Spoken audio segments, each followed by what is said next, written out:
Boa tarde a todos.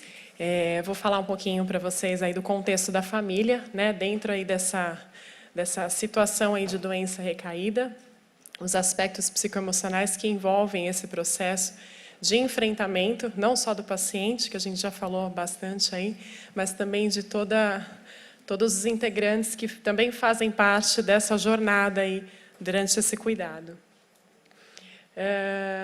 Antes de falar da recidiva, né, da doença recaída, contextualizando aí com o diagnóstico de câncer, quais são os aspectos emocionais que envolvem esse processo a partir do diagnóstico. Um diagnóstico que está sempre bastante associado a experiências ameaçadoras de dor, de sofrimento, de mutilação, de destruição e de morte, né? Ainda o câncer carrega o estigma da associação que é feita entre a doença, né, e uma sentença de morte. Acho que, apesar de todas as informações que se tem a respeito desse processo de tratamento e até da possibilidade de cura ainda, né, grande que existe durante esse processo de tratamento, ainda tem esse estigma da sentença de morte associada ao diagnóstico. E isso faz com que o paciente e os familiares, né, se sintam ameaçados, tenham a vida ameaçada em função desse diagnóstico, apresentam angústia, né, frente à possibilidade de perda real desse filho, né. Até então fica aquela sensação de ilusão de controle de vida, e diante aí de um diagnóstico de câncer, vem todas essas situações aí associadas a esse processo, a essa doença, e pensar na possibilidade da perda real. Diante disso, eles vivenciam um processo de luto, né, um luto pelo filho idealizado, não necessariamente o luto aí falando de uma perda concreta, né, a perda sim concreta pela condição do saudável, né, a perda aí da condição de saúde que existia anteriormente ao diagnóstico. E aí, falando do luto, né, por esse filho idealizado, uma expectativa criada até mesmo aí do processo anteriormente à gravidez, né, que ilustra aí um pouquinho desse bebê que é criado pelos pais durante esse início aí da possibilidade da maternidade, da paternidade, que é o que representa o filho ideal, né?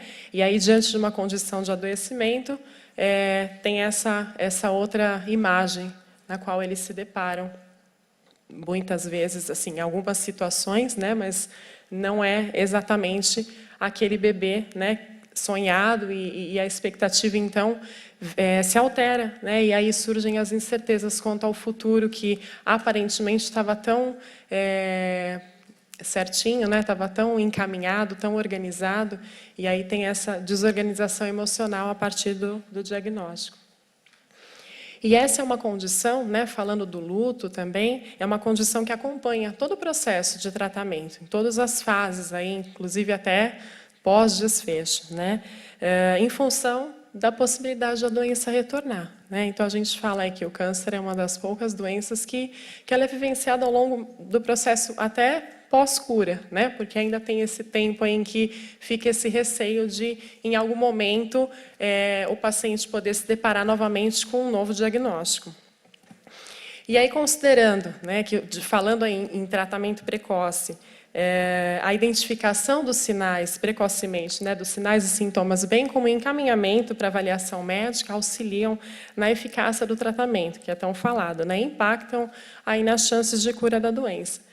Então, nesse sentido, a família acaba sendo uma aliada, né, do diagnóstico precoce, porque, na medida em que eles conseguem identificar alguma alteração, né, se sensibilizar por alguma queixa da criança e procurarem o auxílio médico, eles têm uma participação muito importante nesse processo.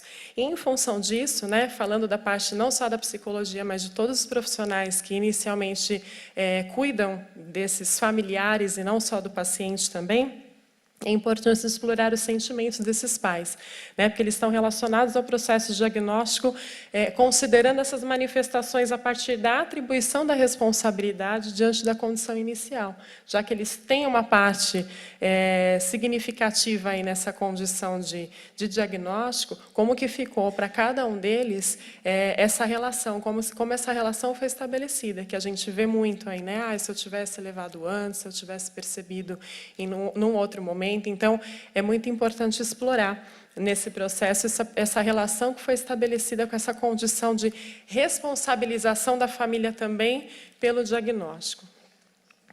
E aí, então, a doença da família, a doença da criança se torna a doença da família, né? Acho que, como foi colocado aí por outros profissionais, e como a gente cuida da criança, não é só a criança que é o foco desse cuidado, a família também.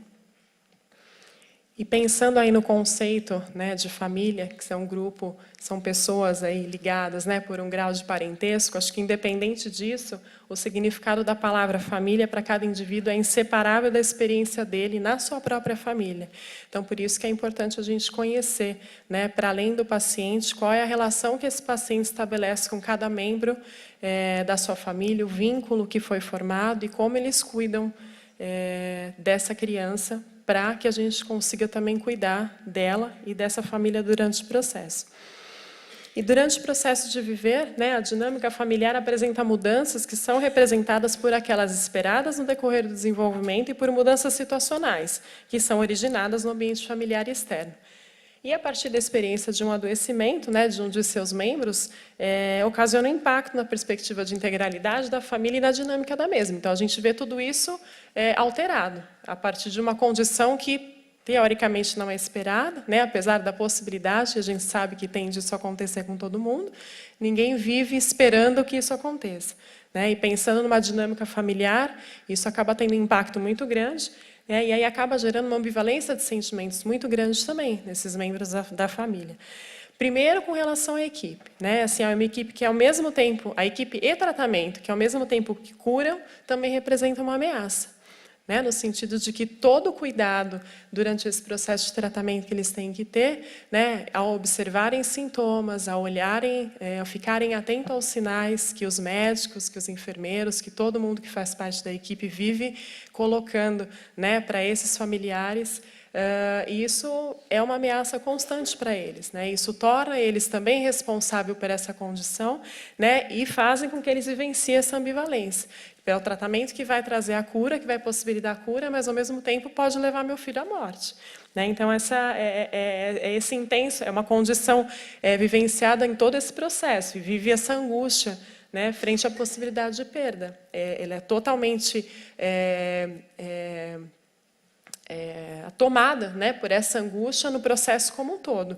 Óbvio que não a todo momento, mas em situações nas quais ela se depara com essa condição de esperança frente à possibilidade de cura versus o intenso sofrimento que esse tratamento proporciona, né?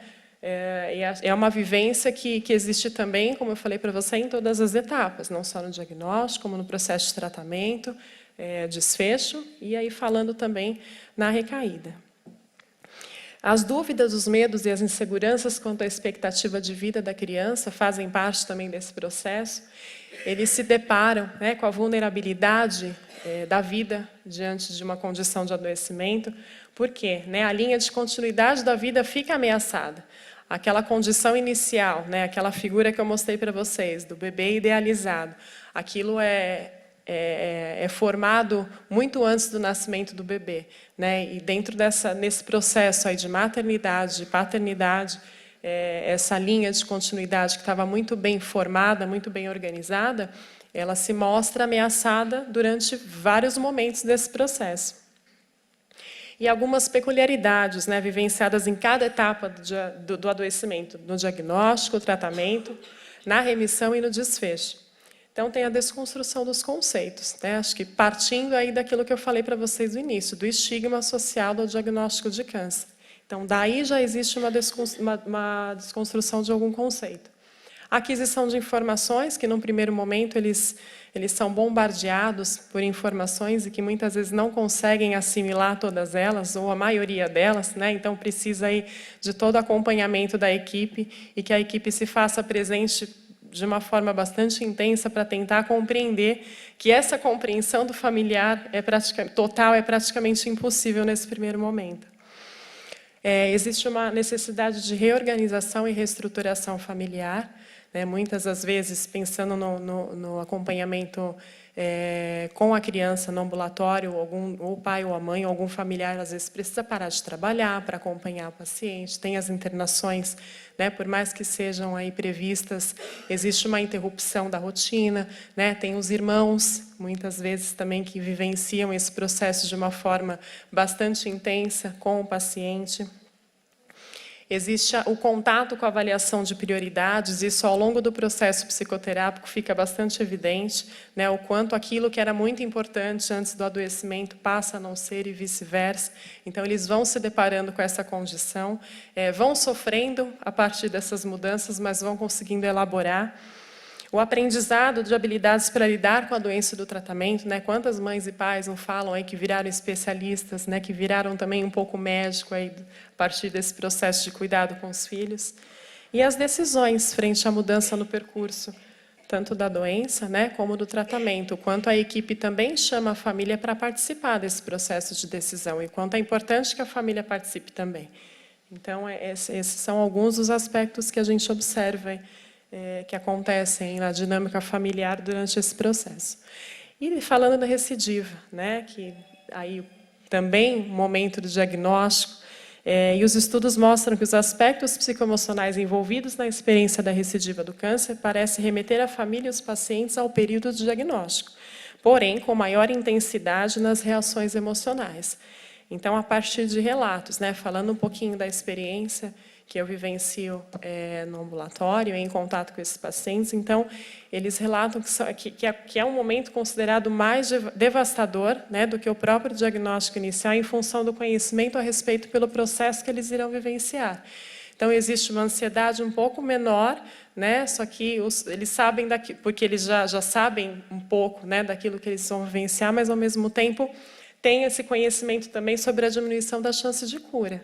Então, isso fica muito evidente aí num primeiro momento de tratamento, o quanto se essa doença voltar, como que seria. E esse medo foi concretizado, né? E a partir disso vem todas essas questões mesmas, né, que eles vivenciaram no momento do diagnóstico e passam a reviver nesse processo de recaída. Eles experienciam novamente o luto antecipatório, a frustração, a incerteza e o aumento da desesperança. Aquilo que inicialmente eles entravam pouco em contato acaba sendo mais iminente nesse momento. O sentimento de impotência é muito grande, né? Porque não foi só uma primeira vez que meu filho adoeceu, ou que, de alguma forma, eu tive uma responsabilidade nisso, porque inconscientemente tem a sensação de culpa, ou algo que deixou de fazer, ou alguma coisa que fez para contribuir para esse diagnóstico. E essa sensação de que os esforços foram em vão, né? Como se tudo ficam buscando alguma coisa de erro, né? De deslize que houve num primeiro momento, para conseguir justificar essa condição agora. Os questionamentos e a busca por um sentido para tentar compreender o motivo pelo qual não conseguem se livrar do câncer. Um retorno ao mundo do hospital e suas representações, né? Então, de novo, a rotina ambulatorial, de novo as internações, as injeções, a punção, os efeitos colaterais, o reaparecimento de sintomas psíquicos relacionados com o modo de enfrentar as adversidades da vida, e o trabalho pós, né, que existe aí a necessidade da elaboração das vivências, do diagnóstico, do tratamento, e a descoberta do exercício da maternidade, da paternidade livre de ameaças. Será que é possível? E não dá para deixar de falar da equipe também, né, porque o investimento da equipe vai para além do corpo da criança, e que se possa cuidar do humano, faz-se necessário pressupor que é a vida psíquica. Então, diante dessa complexidade, o cuidado deve ser abrangente, a atenção para as necessidades físicas, as demandas psicológicas e sociais do paciente, incluindo a participação da família, tem que acontecer, a assistência integrada, a troca de informações e o acolhimento dessa família. E diante dos esforços de compreender as experiências, as dificuldades e os desafios vivenciados por pacientes pediátricos e seus cuidadores familiares, ele pode auxiliar na organização da atenção integral nessa etapa delicada do tratamento. E também como base para compreender e fortalecer os recursos emocionais para lidar com as situações nas quais o tratamento curativo não funciona mais e passa a ser paliativo. Então, uma frase, acho que importante para todos aí que trabalham, né, com o humano, né, que é ser delicado com o outro, implica não chegar com uma verdade já pronta. Implica uma certa lentidão no trato com o tempo para que seja possível observar e encontrar a medida certa.